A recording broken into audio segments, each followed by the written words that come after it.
Welcome to the Embracing Race podcast. All episodes were recorded in advance, so don't be alarmed if the timeline seems a little bit cattywampus.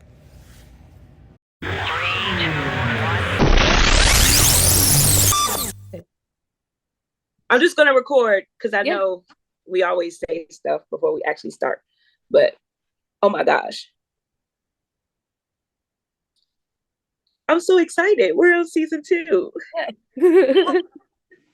What have we missed? Okay, we are not taking, unless we have to, unless the spirit leads us. But season 2, we will, what will, in my head, you tell me if you're okay with this. We'll break around, we'll have like a part 1 and part 2 season 2. And we'll break around around Christmas, come back in January. But we gotta be on it. I say like we only take a month off next summer because 2024 lives are at stake. Yeah. Like we have to be in the conversation of all things happening. Yeah. I meant to send you this video. I can send it to you now. About what's happening in Texas. Like all these crazy ass laws that went into effect in Texas September 1st. I know the transgender ban went into law. That was one of them. Like you can be, it is now a misdemeanor crime to not self-identify if you get stopped by police. What? Yeah, that's one of them. And I just, there's so many. I just don't think that if you are not in trouble, like why you gotta tell people who you are? Right. So they can find a reason to get you in trouble. It is going back to things like 60, 70 years ago. Yeah. Who are you? Do you belong? Like everything can be traced back to like the 13th Amendment when after slavery, when they put that law into the Constitution or that amendment into the Constitution. And it's like, you could be arrested for loitering, vagrancy, all these things that when you come out of slavery, that's probably where you're going to land. Like you don't have a place to go. You don't have a home. So I don't get it. We gotta do like a 30-second recap if you can remember things that we missed. And the first thing that comes to our head about the topic. Okay. Do our intro and then we'll jump right in to life. I don't remember the intro. You just say this is Embracing Race. Welcome back. No, it's Embracing Race. Welcome back to the Embracing Race podcast, Conversations with Truth and Intention. My name is Shawnee McElwain. My pronouns are she, her. My name is Jessie Littlejohn. My pronouns are they, them. Shawnee, it's season 2. We are back. Season 2, yes. Jessie, I've had so many people say that they are actively checking to see if we are back yet. So we have been missed. Tuesday. We have been missed. And yeah, we were getting our stride and then we were like, time's up. But I mean, life was happening. Yeah. How old is Charlie now? Charlie is 2 months tomorrow, 2 months old. So let's see. In the time that we've been away, April 11th was our last episode. A lot has happened since then. We had a baby. Yep. Charlie Jace, little girl, is 2 months old tomorrow. You got a new job. I did. Yes. A new full-time job. So all the prayers that we had lifted up over the last however many months, prayers have been answered. Yep. You are rocking your seed fellowship. Yes. I finally found my stride in that and I'm like really excited. The program is about to end, but now I have I'm going to encourage you to apply. So we just can keep it in the family. And then we'll have another thing that that we do together that we have in common. Yeah. Yeah. But yes, so much has happened. Like your pastor of like 10 and a half years left your church. This is true. So, So I've been yeah. holding it down at Oakland's. Yep. You are a Rockstar. pastor who would like to come and serve at a more light Presbyterian church. Please. We would love to have you. Oakland is situated right outside of the Beltway. Halfway If between you're not Baltimore and DC. We're a that great part, location. great location. They have the best Walmart, I think, in the DMV. We do have a very good Walmart. We have Do. several good Targets located around us as well. So if that is a determining factor in your search. What else have we missed? A lot of people have died. Celebrities, at least, have died. Yo, look, so the latest celebrity to pass away was Jimmy Buffett, right? And I was like, all of these stories about how cool he was like, I wish I like followed him. Yeah. The only thing I know about him is Margaritaville, and I'm gonna tell you, I've had some fun times at Margaritaville. Yeah. All locations that Yeah. I've been to. Margaritaville and Burger in Paradise. Okay.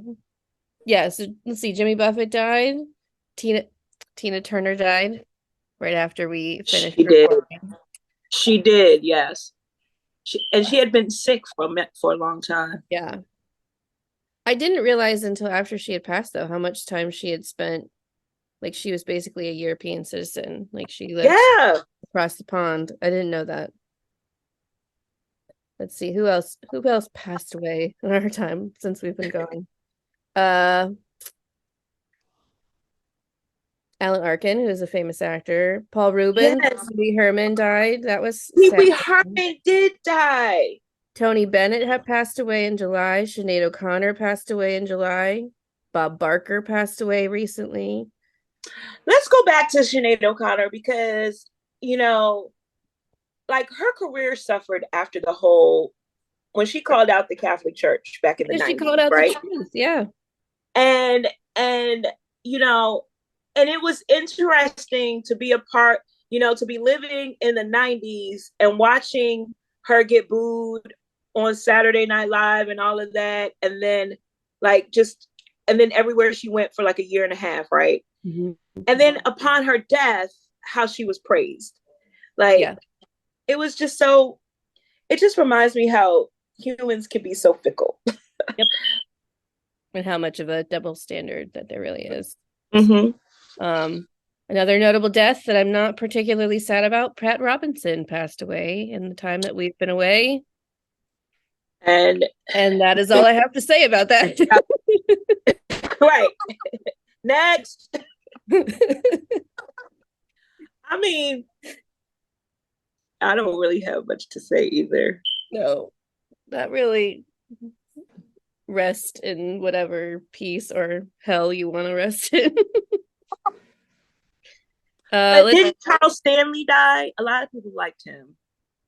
I think so, yeah.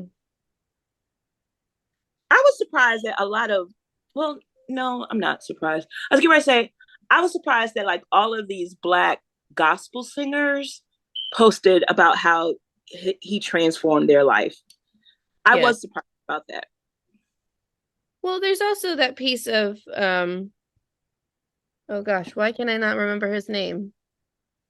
He was huge in the evangelical movement. His son created Liberty University. Oh my gosh, you quoted him and you were like, I can't believe I quoted him. Oh my gosh, what's his name? I thought it was Billy Graham. Billy Graham. Like, Billy Graham is very contentious, but there have been a lot of people that have, like, just like you said, two things can be true. So Billy Graham's son is part of Liberty University? Mm-hmm. I thought it was the Farnwell people. No, are those people? I could have misspoken, but I'm pretty sure that Billy Graham's son. Let me just Google it so I'm not crazy. Yeah, Google. I'm not particularly a fan of Franklin.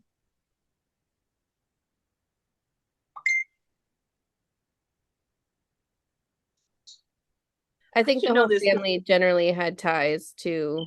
They probably did. Yeah.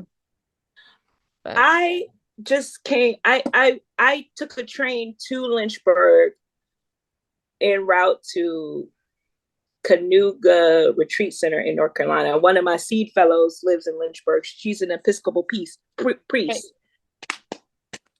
So I should know about, because I got the little tutorial. I just wasn't paying attention as much as I should though. But yeah, I thought it was the dude who, okay, this is not a salacious podcast. We're just stating the facts that have already been presented in media. And the fact is, wasn't the he stepped down, the guy Harry who liked Falwell. You're talking about Harry far, Falwell. yes, Junior. Yeah. Junior. He liked to watch his wife do weird things with other people. Yeah. Again, that's all I have to say about that. But his brother is like some big time Yeah. pastor at the church down there. Like there's a church down there. And yeah. And the brother does not talk about the other brother at all, from what I gather. Yeah. So Jesse, who else died? I think we would be remiss if we didn't talk about well, they weren't celebrities, but notable events that we've missed. The Hawaii wildfires. So there was several hundred people in Maui who Yes. in Hawaii who passed away. Not to mention the Canadian wildfires that have affected the entire continent of North America. Right. Those are deaths that don't get lifted up as often as No. pastors. But yeah. And I don't know. I am not a conspiracy theorist, but something is funny with those Maui fires to me. I don't know. why do you say that? I just feel like I think it was started deliberately. By tourists or by natives or by I don't know. Somebody that might have wanted the land. hmm,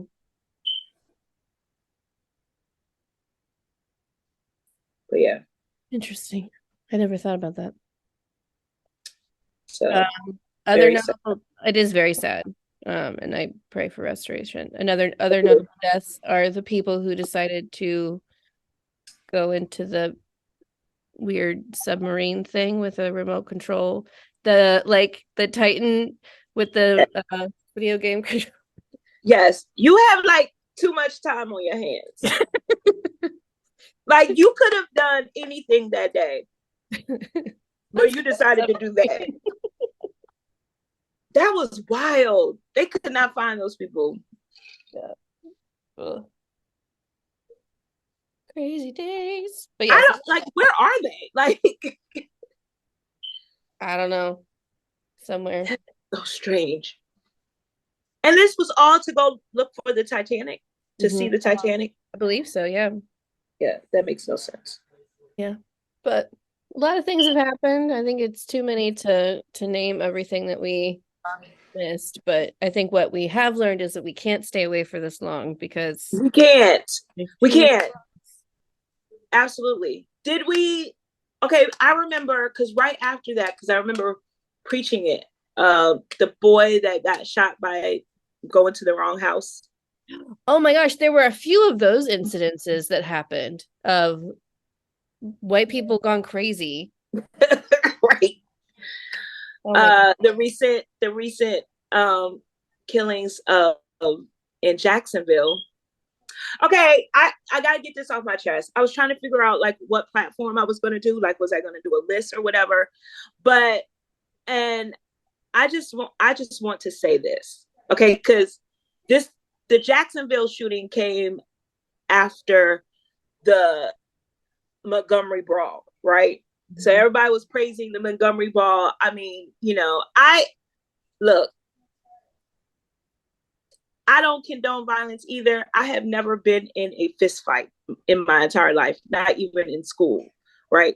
That whole see you at 3 o'clock, I got my way out of that many a times by the gift of gab. Having said that, I think that if somebody hit me, I would defend myself. I would hit back. I don't think I would be a punching bag. No, yeah. So I'll have no problem with the whole Montgomery brawl. But this is where I have a problem. Some of my dear closest friends who happen to be Black and some people that, some celebrity people in ministry who are also Black had a problem with the Montgomery brawl, and they said that ignited the Jacksonville shooting. And no, we're not going to sit there and blame what happened and say that Black people tired of defending ourselves, because I look at Montgomery from a perspective of if those people had not helped that captain, that co-captain, I don't think he would have we would be having a different conversation. Absolutely. Yeah. So for those who don't know what the Montgomery brawl is there was an incident on a dock where these basically drunk and disorderly white people came and started breaking the rules at this dock, and the African-American man who worked there basically tried to get them to cease and desist, and they came at him, and so he did the equivalent of taking your earrings off, chucked his hat, and said, "Okay, let's go." And it was like, what, 6-on-1 or something? It was 6-on-1. Yeah. And I just have an issue with people like, that's gonna make people wanna retaliate. People, I mean, miss me with that, because first of all, this kid was 21.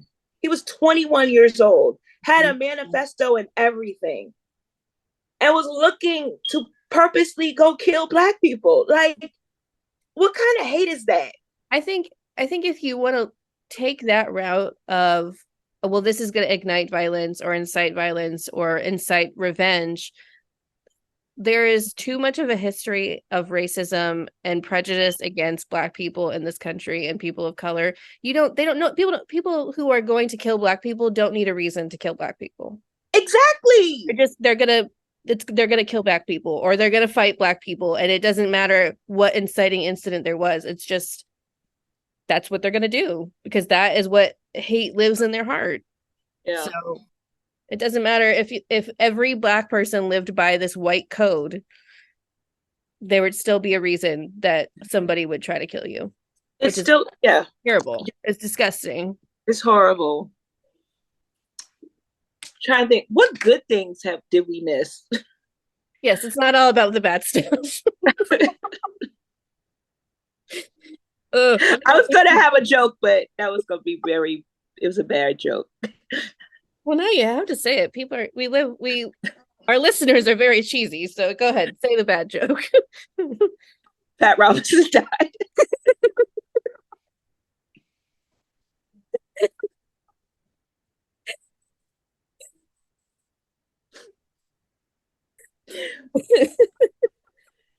Sorry. Great joke. That's a great joke.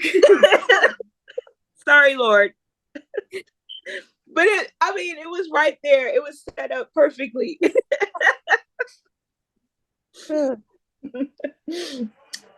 See, what are the best things that happened in 2023? Sorry, this bad summer, to, like, Google them. The summer 2020. Well, I don't know how much weight I have lost, but you have lost weight though. You have lost weight. I drink 10 of these of water a day. Well, pause. I'm supposed to drink 10. This is 32 ounces. I get to 8. I get to 8 and my bladder be like, bruh. Wait, you get to 8 and then your bladder starts freaking out? Well, no, it's like I'm done for the day. Please stop. But my kidneys are like, ooh, thank you. You can't please all the organs. No, but that picture you posted the other day, if you follow Shani on Facebook, and if you're watching this live, I'm going to put this picture up. But you with your like high-waisted jeans and your crop top, I, like, I was like, damn. I haven't worn a crop top in like 25 years. I was impressed, Shawnee. I was highly impressed. So yeah, water and walking. That's pretty much all I do. And I try to I eat whatever I want for dinner Mhm. because I don't have time. But I try to stay with the oatmeal Yeah, that's kind for of what breakfast. I haven't really lost any weight, but I've been walking more and drinking more water, and it's really hard for my body to lose weight, and I've just accepted that fact. But I do the same thing food wise. I kind of try to eat healthy during the day, and then, we eat family meals, and my wife and my child are a lot more picky. Well, they're more selective than I am. And so it's kind of a what they want goes type of situation. And so I eat really well during the day so that I can eat a little less well at night. But I Yeah. have a friend at Oakland's. Well, she's just a friend in general. She just happens to go to Oakland's, who works out regularly, and her reason for working out is so that she can eat whatever she wants. Like, That's the only reason. well, and it's because she wants to like look good, but like, That's a good reason, but I don't know if I have that. I don't have that discipline. Like, like I'll just get the baggy clothes and be like, I eat whatever I want. Wow. but, but no, that's an accomplishment in and of itself. That's Yeah. the thing that happened in 2023 since we last been together. But no, I will Yes. bring that picture. So yeah, but all good things. Grateful to be back on the airwaves. Like I said, I just have this vision of this podcast being what is needed in this season of whatever is going on and being a voice. And hopefully like and having some dialogue around like hard conversations. Yeah. Like I really want to get into a conversation and I'm setting it up now so it can manifest and whoever's listening to the show will be like, oh, this person is going through that. So they can come on the show and talk.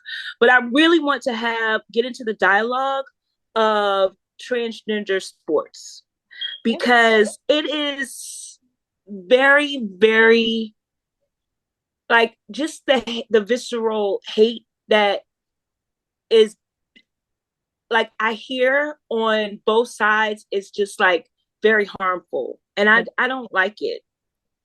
And I think it would behoove us to like be educated on I had this conversation with someone that was not transgender about a year and a half ago. Um and they were like, well, maybe the rules need to change. Right? Cause like from a person who had, I have more daughters than sons, right? And so one of my daughters was like, well, I don't like they didn't care if a transgender woman played sports with them. But Mm-hmm. on the side, if they were competing against a transgender woman. And and so it was like and they and because they had this conversation is being had in ninth and 10th grade, so Mm-hmm. just want people to know that it's starting early. So I think parents need to be educated in a way where, especially if you are the parents, if you are teaching your children how to show up for people and and and be allies for people and be co-conspirators for people, then you need to know what to say, right? So me in that role, I'm like, and so there was some frustration with. I'm not going to name what kid was frustrated, but because y'all not gonna hate on my child, but but anyway, and I said, but look at, I said, but I can't remember what I said because this was like I said, this was a conversation like a year and a half ago, and then I brought it up with a friend of mine. And when my friend said, "Well, the rules need to change," but how I want to talk about like how would we change the rules? Mm-hmm. How would we change the rules for it to be equitable for all? Right. Well, I think we can devote an entire conversation to this. It's Yes. like this little segment. And I would love if one of our listeners was transgender and happens to be an athlete in some capacity that would love to Yes. be a part of this conversation. So if you are, please reach out to embracingrace@gmail.com and we will have you on the show for sure. But I think what's interesting to me is that in the terms of like switching the rules or changing the rules, I think it goes back to that dynamic of what we believe, sort of that binary of what men and women are capable of. Because the conversation about transgender men competing alongside other transgender men never comes up. There's never an issue with transgender men competing in sports because these men and people in general still see these people as women. And so obviously they're inherently weaker than the rest of these men. So That. fine if they work with transgender men, if they work with alongside cisgender men, because they're obviously at a disadvantage. But when it comes to transgender women competing with other cisgender women, then it's a problem. Then it's, Yeah. well, they have an advantage because of testosterone levels. Well, Right. show me a woman who is cisgender who has polycystic ovarian syndrome, and I'll tell you that their testosterone levels is significantly higher than a woman who does not have polycystic ovarian syndrome. And that has Yes. nothing to do with whether or not she's transgender or cisgender. It's just the chemical makeup in somebody's body. So, like, Yeah. it goes back Listen. to what we believe women and men are supposed to be and do and their fragility in things. Oh yes, and listen, and at the bottom line, which this is a great segue. What also was happening, especially, so I don't know if our listeners know, but what was happening in Black America with pop culture was this comedian Jess Hilarious went on this, very anti-trans rant, and then got uh, so I'm going to use a colloquial term Yep. that means, so then she got ate by T.S. Madison, who's a trans woman.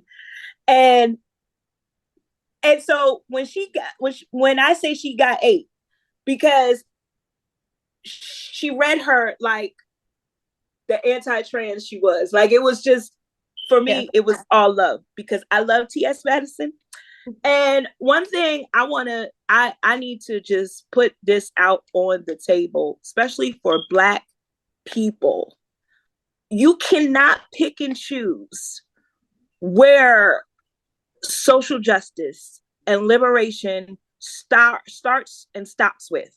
Yep. We will not get free until we are all free. And that includes trans people. That includes Black trans people. So I don't care. You are not in this. We are not the same. If you're gonna fight Black, you're gonna say Black Lives Matter, but stop with LGBTQ plus people. I'm sorry, it's not. We don't have anything in common. Period. And on that note, Jesse, because I was feeling my blood pressure rise. What you want to talk about next? Well, if we want to lower your blood pressure a little bit, but talk about positive things, our church, Oakland, well, my church, Oakland's Presbyterian, hosted its very first drag bingo event. Yes, and I was out of town, July, but it or was awesome. I heard, August, it right? was in August. It was great. We had like 100 people there.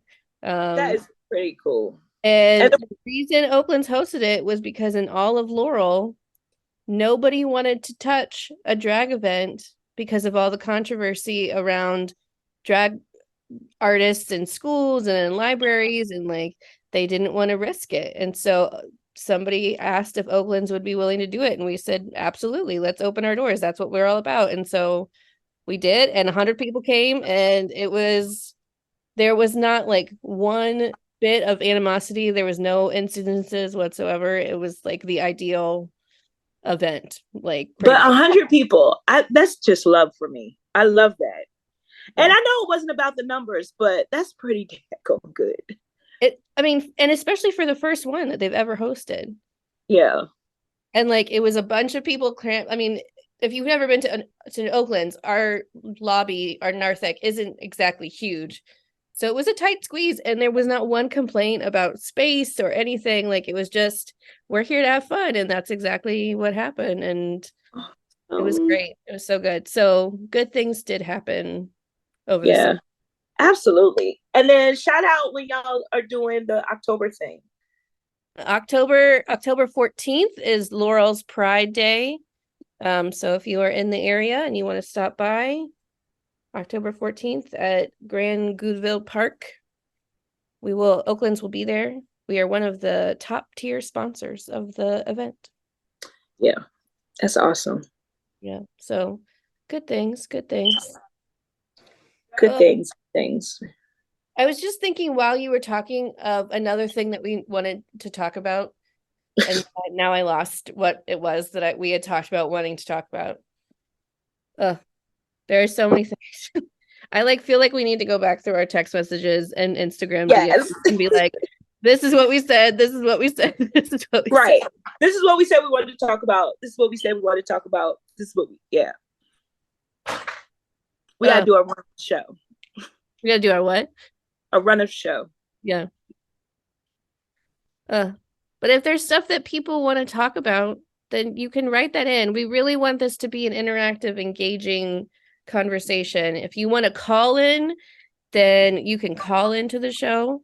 We can have you call in and be a guest, not a full-time guest, but if you just have something to say, that's fine. Yes.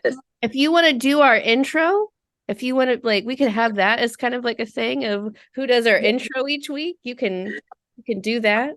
I love it. Yeah. We also, one of the things that we talked about in our season finale, and Shawnee and I are both people who don't like asking for things or asking for money, but are blessed when we receive things. One of the things we talked about in our season finale was we wanted this season to be even better than the first. And it was suggested to us that we create an Amazon wish list for how to improve the quality of our show. And so we did, and we have posted it and shared it. So if you would like to be a blessing to our show and would like to purchase some of those items, we would be more than okay with that. Absolutely. It's good to be back, Jesse. It is good. I like our regular dates. Me too. Because Yeah. I was like, hey. It's been, I mean, you preached at Oakland a couple times over the I summer. know. Yeah. But I've preached every Sunday since Father's Day. Yeah, not at Oakland's, but yes, you have preached every. Yeah, your calendar is pretty much full through the rest of the year, isn't it? Yes. I'm excited about that. Yes, it is. But I'm happy. I don't have to preach on the 17th of September though. Well, that's good. Yeah.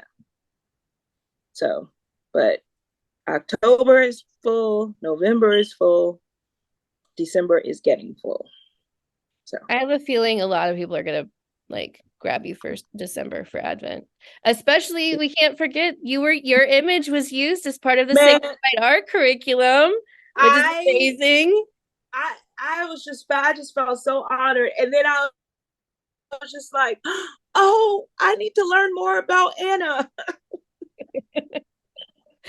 Yeah, so the Sanctified Art is the creative curriculum that's used with across denominations, and one of Shawnee's friends asked permission if they could use basically her image as and turn it into an artistic rendering of the Anna in the Bible, and so they did, and it is absolutely gorgeous. It really is.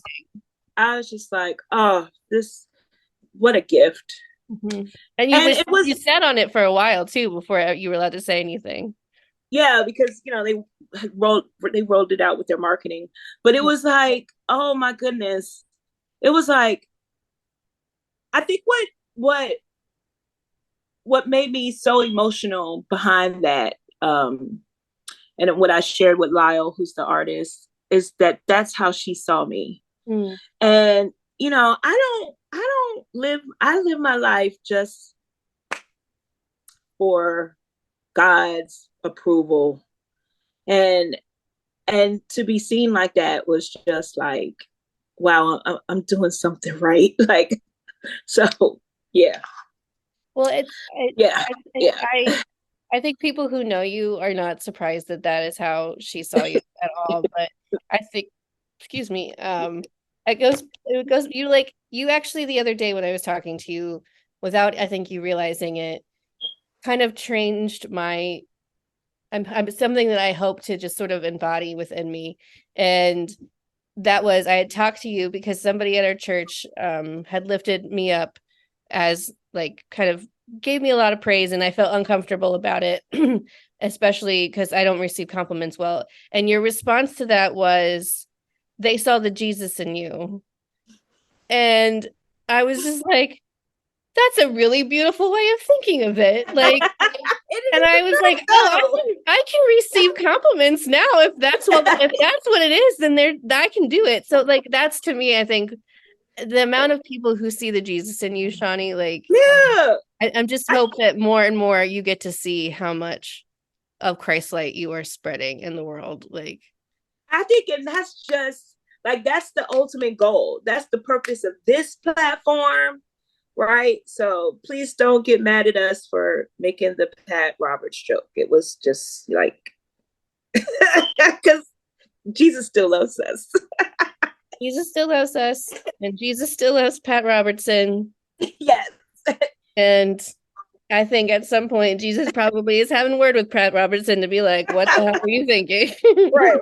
It was so funny, going back, piggyback on, but yeah, Jesse, I just want people, like, I want you to see what people, how, because you always show up for people, I try. and you're doing things like you're giving people pastoral care and all of that, and that's a lot. So yeah, you're awesome. You are awesome. But so I don't know if y'all know this, but I got like a little girl crush on Candace Bimbo, the Red Lip Theology. That's why I even started doing the 75 hard challenge, because she's doing it.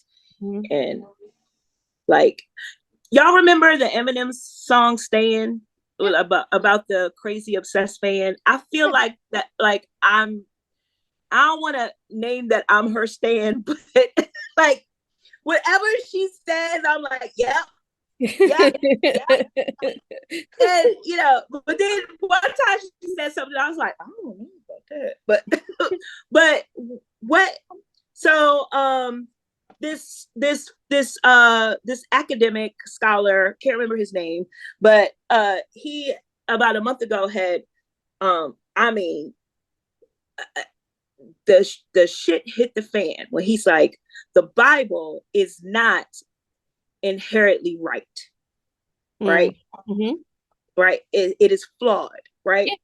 And so a lot of people, a lot, especially a lot of womenist theologians that I follow, they were all, coming to his defense and all that stuff. And there are people that didn't even know him that, tried to call him out and stuff, and said that he was just trying to promote his book. And he really wasn't trying to promote the book. He was trying to shut the people up that didn't know who he was. Yeah. And right. So anyway, but I say all that to say, so Candace is in the process of writing her next book, which is all about scripture, right?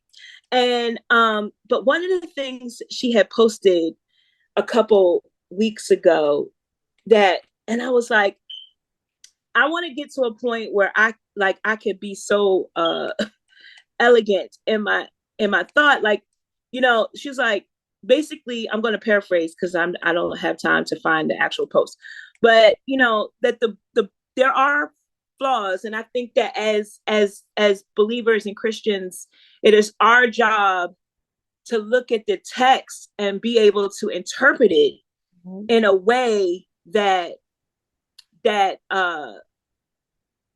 not interpret it wrong. She wasn't saying that, but interpret it a way that brings us closer to God, right? Instead of further away from God. Mhm. And then she ended her point with saying, basically, I wanna, she's like, I because I believe in my heart of hearts that when I get to glory, I'm going to find Paul there and he's going to say, I got some of it wrong. Right. Yeah, And I was like, absolutely. yes. Right. Yeah, Right. And absolutely.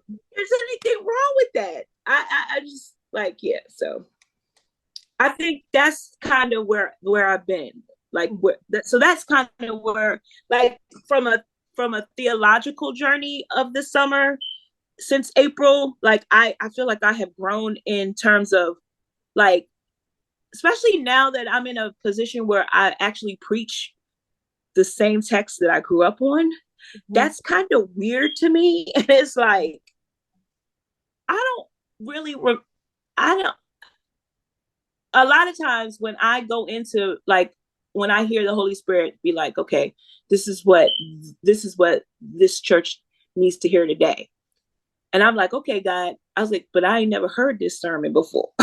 Like this, that's the first thing I usually say. Like, for instance, the you need a Nathan sermon. Like Mhm. I've never heard anybody preach on Nathan. And me and God was arguing Yeah. for weeks because I'm like, I don't even know who he is. So I had to go do my research, right? But it's just like, I don't know. I have been I have been deep in challenging the text in a way that is I hope honors my faith and not I'm not trying to reject my faith. I want to honor the faith and how I see it. Because you want to know what really bothers me is that whole Joshua walking around 7 times and the walls of Jericho come falling down. I don't why? Why why? Yeah. That that text is problematic to me Mhm. in so many ways. Yeah. Well, I think if you just accept blindly whatever it is that's put in front of you, are you truly being faithful about your faith? Or are Right. you just being indoctrinated by what somebody is telling you? You Mm-hmm. know, what the ministry that I grew up with, that I mean, many people, including myself, would call it a cult. Um, there were so many things that they taught that they said were in the Bible that when you read it, were not clearly in the Bible at all. And so it's just kind of one of those, if you're not doing the work to really understand what it is that you're reading and like investigate it and go deeper and like you said, become closer to God rather than further away, then are you really honoring your faith? Are you really honoring the scripture in its entirety? And there are going to be things that are gonna like piss you off when you read it. Right. Um, Right. and I think on some level, if you're not pissed off in the midst of your faith, then are you even reading the Bible? Right. So Yeah. I think that's good for this episode, kind of like a hodgepodge of all of the things that have gone on. Well, not all of the things, but just like a quick I recap. agree. I But agree, Jesse. we'll definitely be more structured topic wise moving forward. As much as we ever are, we always just kind of like start on one topic and We we branch off. always improv the first one Oh yeah. and then we get serious. And I As think people serious miss as that. People yes. miss are just like, let's just I Let's think just say one person, I think it, I don't remember who it was, that was like, when you guys talk, I just feel like I'm sitting there at the table with you with a cup of coffee, like as a part of the oh, conversation. And but I'm that's like, so nice. I like that. that that's kind of the vibe that I hope that everybody gets, is that you're just sitting at the table with us. Absolutely. But until next week, we will be back. We will be back. Thanks for listening. Pause. it's time to hear from our sponsors. The Embracing Race podcast is sponsored by the Gen Out Youth Chorus. Gen Out is an outreach ensemble of the Gay Men's Chorus of Washington, D.C. Gen Out's mission is to give young LGBTQ plus and allied youth a voice to connect to the community. The ensemble is open to all singers between the ages of 13 and 18. For more information, contact www.gmcw.org.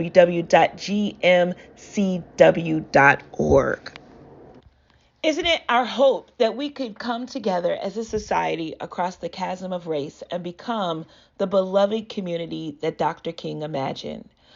Interwoven Congregation's mission is to organize and support partnerships between faith communities with different racial compositions in order to foster racial justice and healing.